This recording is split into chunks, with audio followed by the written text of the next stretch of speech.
participants are from the Wrongway Film Forum.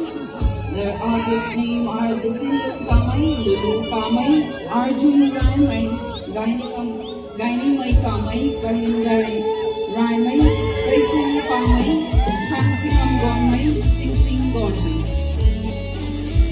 This is a brief synopsis of the Wrongway traditional attire represented by Wrongway Film Forum.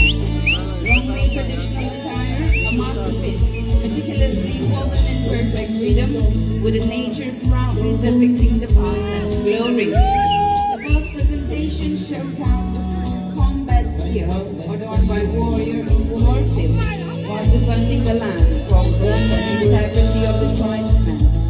The beautiful lady adorned with colorful patterns and items is an embodiment of the various elements that associated with creation, which is normally worn while performing events. Each step system prepared to collaborate with patterns during festivities. The third presentation showcases the normal body wear.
Once again, ladies and gentlemen, the modelers here are from the Wrongway Film Forum.